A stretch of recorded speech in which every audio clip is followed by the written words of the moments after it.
Hello everyone, welcome to tutorial on how to solve gate problems using virtual calculator. Before we begin, just a brief introduction about Vidyalankar and myself, Parth Thakur. Vidyalankar was founded in 1960 and is one of the leading test preparation organizations with over 50,000 students being trained every year to achieve their academic goals. As for myself, I am Parth. I have completed my BTech from VJT and MTech from IIT Bombay, and I am working as a content and training expert with Vidyalankar. So to begin with, we have divided the tutorial into four sections.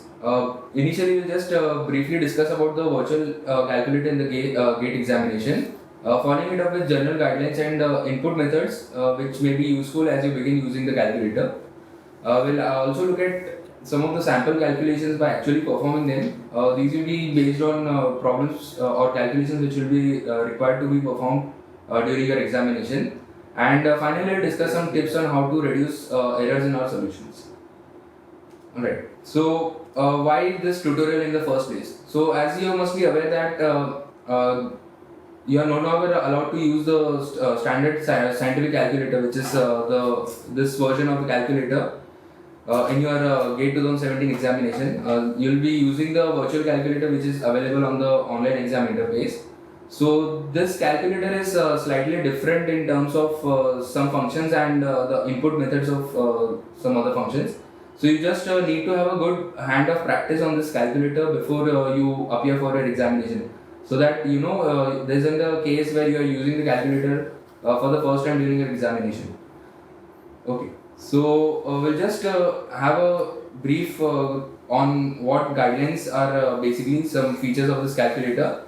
So essentially it is different in terms of inputs for some functions. Otherwise the simpler operations can be performed in a traditional manner as you do on a normal calculator. Only thing that you will need to use parentheses wherever it is appropriate.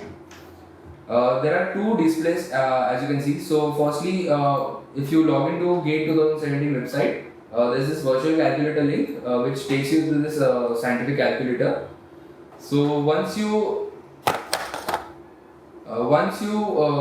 open the calculator, you will see that there are two display boxes. The top display box just gives the sequence in which the operations you're aiming to perform are entered.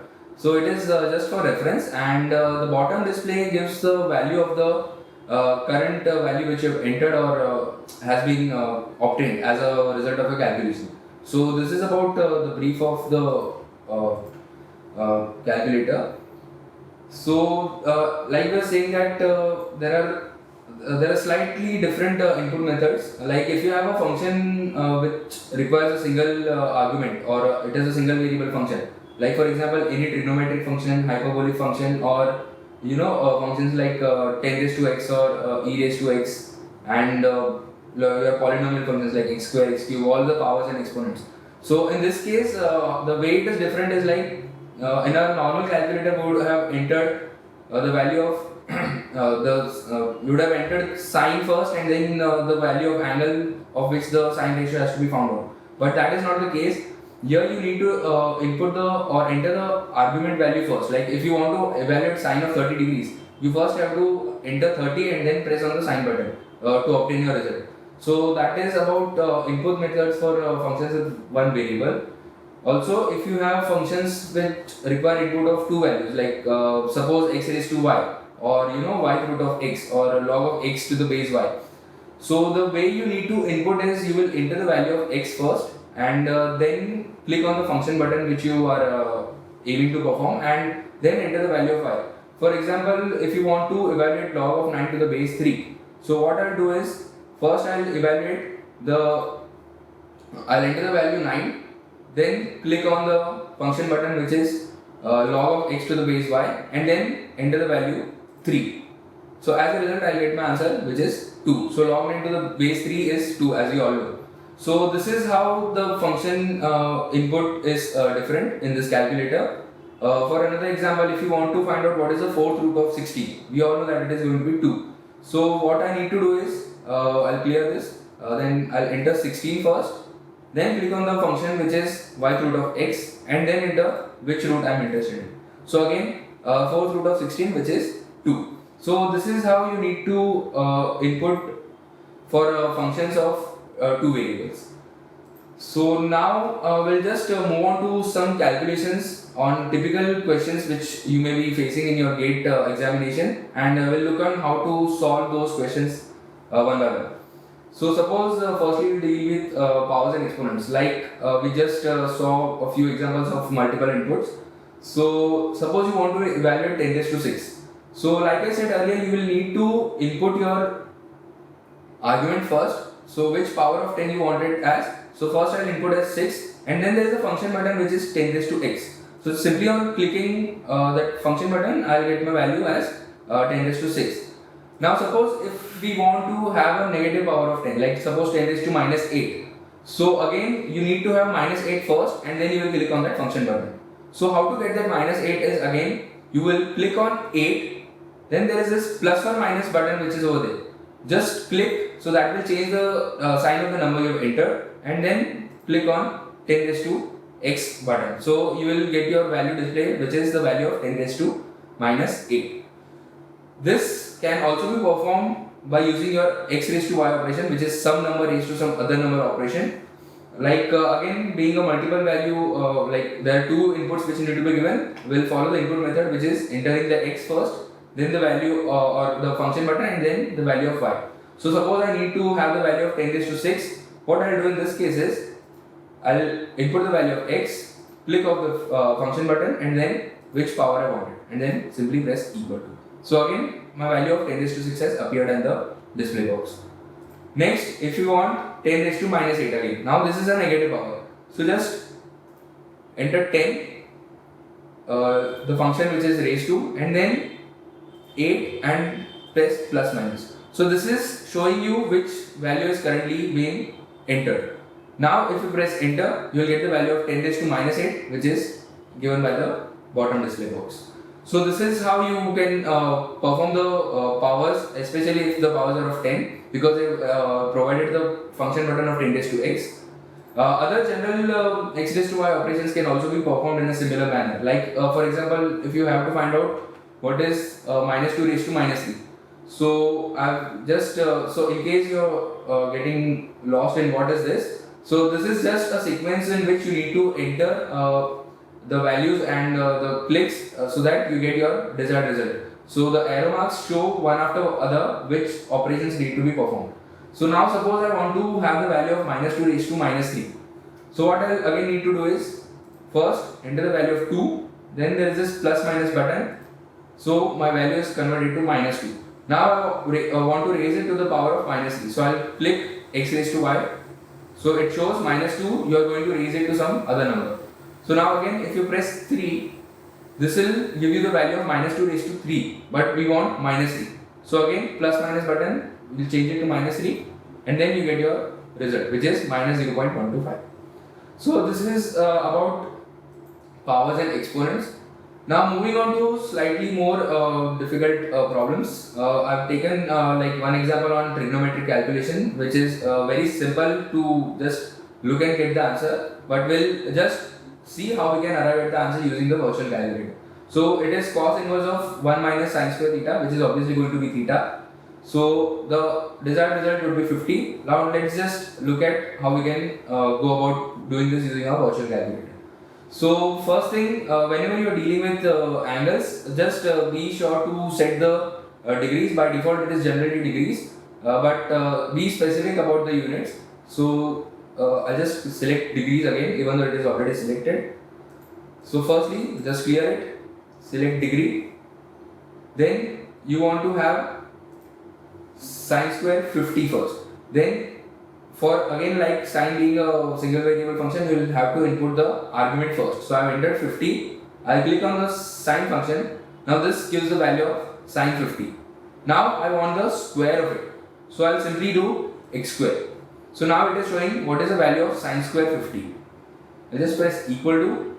Now as you see, there is a minus in front of sine square. So I'll just change the sign to minus, and it is added to 1. So I'll add 1. This gives a value of 1 minus sine square 50. Now we want square root of that. So simply do square root. Now we have arrived at the value of square root of 1 minus sine square 50. Now we want what is its cos inverse. So I'll simply press cos inverse. So as we expected, the answer turns out to be 50. So this is how you will need to do it in a single step. You may also note down values one by one, like you will first evaluate sin 50, then square it and note down these values, or you can have the calculations done in one go. So this is about the first example. The second example is slightly more difficult.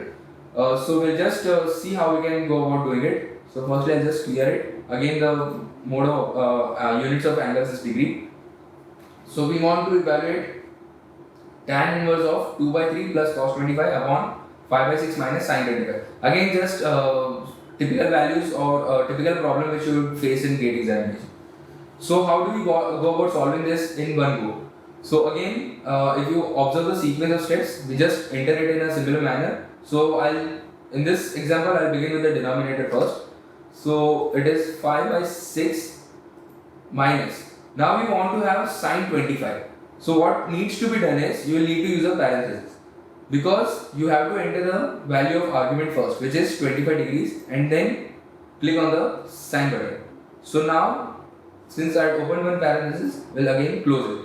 So now this, if you press equal to, you have the value of your denominator, which is 5 by 6 minus sin 25, which has been evaluated. Now if you look at a simple mathematic, it is actually getting, its reciprocal is getting multiplied. So you are dividing something by this number, or you are multiplying it with the reciprocal. So I'll just do its reciprocal and then go on to enter what is the numerator. So it is 2 by 3.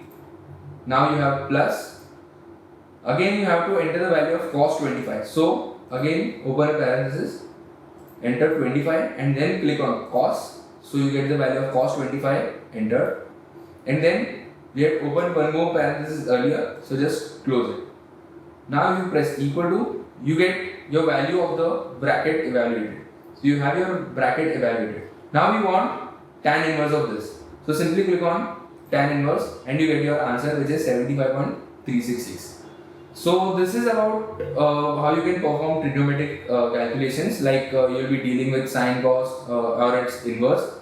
So this is one way in which you can probably practice of solving questions on this type.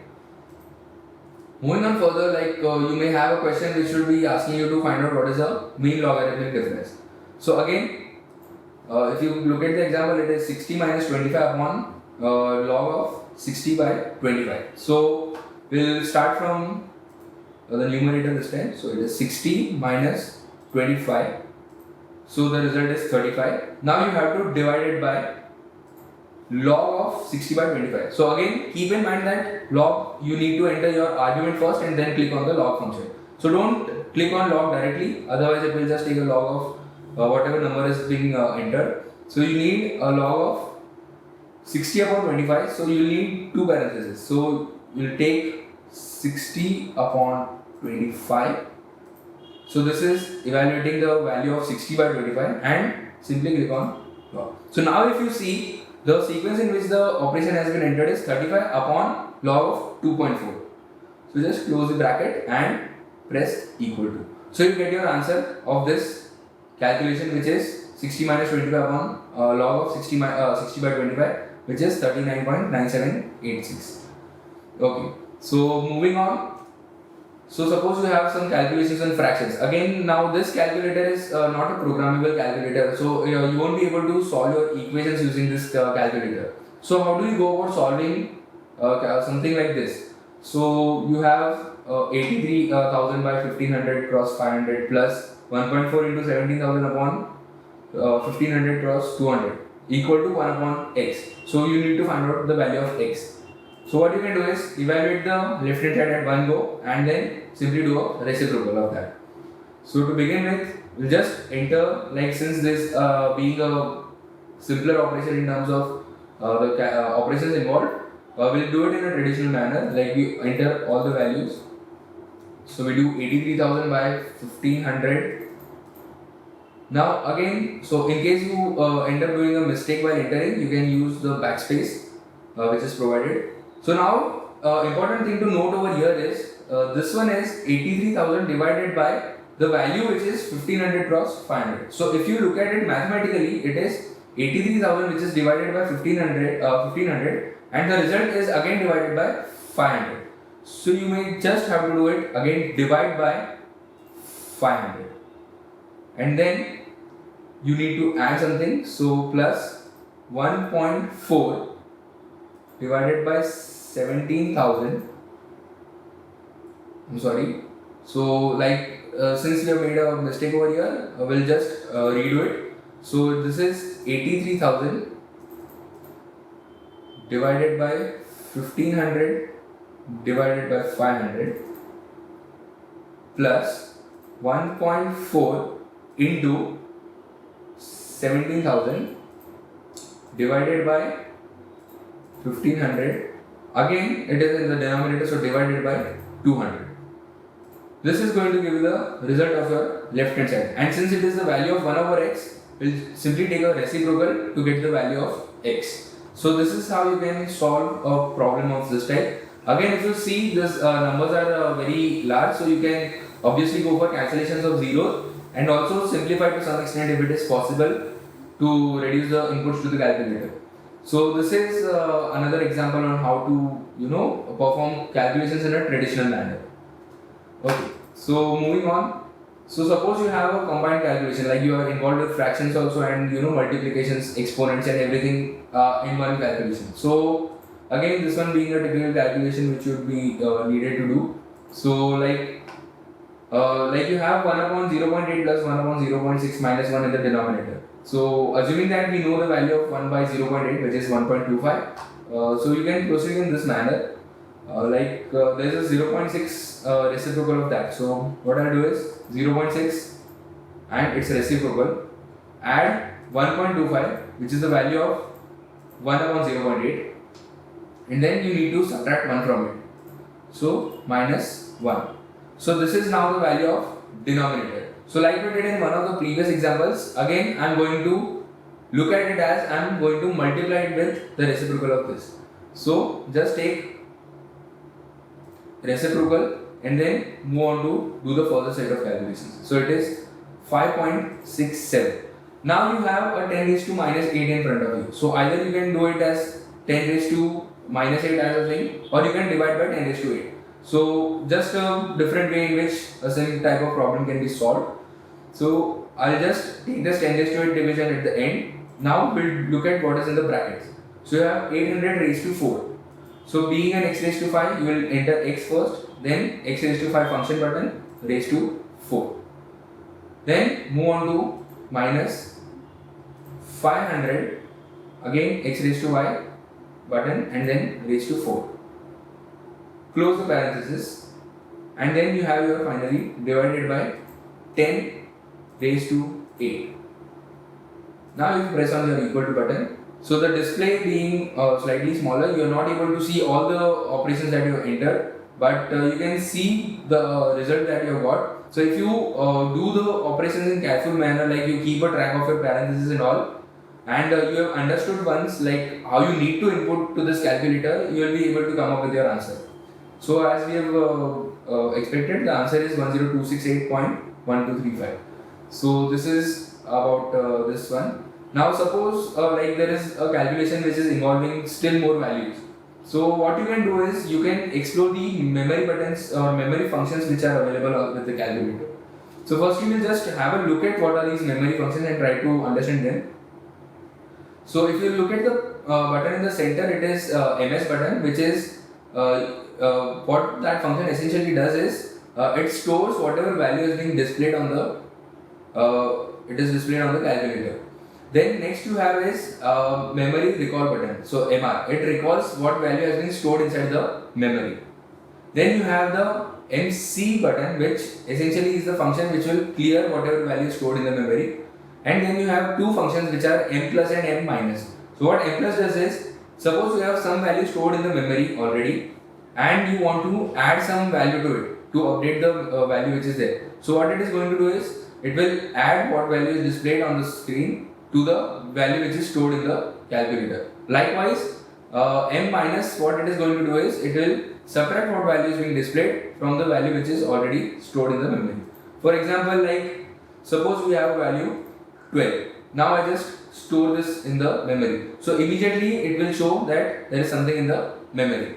Now suppose I want to add 6 to that value. So what I am going to do is I have entered 6. I will simply do m plus. So now what has happened is this value of 6 has already got added to the value which was previously stored. Now if I try to recall, I get the result which is 12 plus 6, 12 which was initially entered, and then I did an m plus operation with 6. So the value which gets recalled, which is the value stored in the memory, is 18, which is 12 plus 6. Suppose now we just clear the memory. Now if we take 12 again, we store it in the memory. Now suppose we subtract 9 from this. So what I am going to do is I have entered 9. Now I am going to do m minus. So as we would expect, now we will get the value, if we try to recall, as 3, which is the value 12 minus 9. So this is about memory functions. So let's just take a look at one example on how we can use this memory function. So again you have a calculation which is involving logarithms as well as fractions and denominator, numerators, and all those sort of things. So just we'll have a look at how we can go about solving this calculation in one go. So again, to begin with, I'll just clear the calculator. So we'll begin again with the denominator. So the first term in the denominator is 1 upon 2 pi into 19 natural log of 0.05 by 0.02. So since there is a natural log, we'll need to enter the argument first. So we'll work on that. So it is 0.5 by 0.02 is equal to, now you want to have a natural log of this. So just click on ln. Now this thing is getting divided by 2 divided by pi and divided by 90. So in a series of inputs, it will be 2 divided by pi. So you need not enter pi as a value, you already have a button over there again for pi, and then divided by 90. Now what I am going to do is, so this is the value of logarithm 2.5 divided by 2 pi into 90. What I am going to do is just store this in the memory. So as you see, the memory has got updated again. Now we'll just clear the calculator again. Now we'll prepare the second term in the denominator, which is 0.11 divided by 0.05. We want natural log of this, so ln, and then again it is getting divided by 2 divided by pi and then divided by 0.2. Again press equal to, so this gives the value of the second term, which is 1 upon 2 pi into 0.2 ln 0.11 by 0.05. What I am going to do is, since it is being added to the previous term, I am simply going to do m plus. Now this value has got added to the previous value. Now I have again done clear. Now what our calculation is 600 upon the denominator. So what we are going to do is 600 divided by, now recall whatever value was stored in the memory. So 600 divided by memory recall. So if you do this, you get your answer, which is 944.7185. So this is how you can use memory functions to good effect to arrive at your solutions at one go.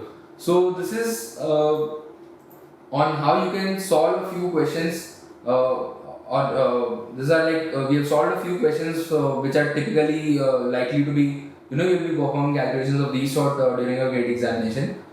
So this is how you can go about doing it. So now we'll just discuss a few tips on how you can reduce errors which could result in your solution. So there may be two types of errors, so to say. Like firstly, you can come up with some approximation errors. Like your answer. This especially comes handy when you're dealing with numerical answer type questions. So your answer need not be very approximate. It has to fit in a particular range. So we need to try to reduce approximations as far as possible. So possible ways on how you can work on this is suppose you are not that comfortable with using virtual calculator to perform all calculations at once. So my advice to you would be you note down the values up to 4 to 5 decimal places as you are noting them down, and then re-enter the same when you are required to do so. So what this will help you in doing is, you are not approximating the value in the very first stages, which could, build up a huge error towards the end. So just note down the values to at least 4 to 5 decimals, and then re-enter the same. Also, you can, if it is suitable to you, you may use the memory functions as we have discussed in one of the examples. So that was one example which was showing how you can use memory functions in, performing a bit of calculation. So you may use memory functions as well. And depending on what is the complexity of the calculation, you may well begin with the denominator also, like we did in one or two of the previous examples. Since the numerator was a simple term, we did not start with the numerator. We started on with the denominator and then went on to do the calculation. So this is how you can work on, reducing the approximation errors. Other types of errors that you may, come up with is like some unexpected errors, like you did not intend to do, but because of some things which you did not keep in mind, some error has been resulted, and you might not even be aware of it because you don't know what your answer has to be. So, just some advice on how you can work on unexpected errors is like, always use the C button before you begin any calculation. Just clear the calculator of any value it has. Even you can, whenever you have used memory, just have a habit of clearing the memory once that calculation has been done. So you don't end up doing some mistake. And then always keep a track of parentheses, like how many brackets were opened by you and how many need to be closed as well. So also understand the input methods of various functions. Some of them have been already discussed. So just practice them more and more so that you get comfortable with how the input to a particular type of function needs to be. This will definitely help you save time during your calculations in the examination. So that is one thing. And one more thing is like if you at all you need to switch between the units of angles from degrees to radians and vice versa. Just do it before the calculation. Don't try to do it when you are actually performing the calculation. Like you entered some values and then you switch from degree to radians. You never know, you may come up with some unexpected error which you might not even be aware of. So if at all you need to change the units of angles, just do it before you begin with your calculation. So this was a tutorial on how you could use the virtual calculator to solve your GATE examination problems. So in case you want to get in touch with us, you can visit our office, which is situated in Dadar, Mumbai. You may also reach us via phones. Our office numbers are 022 4232 4232 or 022 2430 6367. You may reach us via WhatsApp also. Our number is 900 438 4232. You may check out our website vidyalankar.org for regular updates on GATE examination and other free resources. In case you wish to purchase some of our study material and test series, you may visit the website www.epay.vidyalankar.org. And we also have active communities on Facebook and YouTube in case you wish to get connected via those platforms. So that's it. Thanks for attending the tutorial. Good luck for GATE 2017.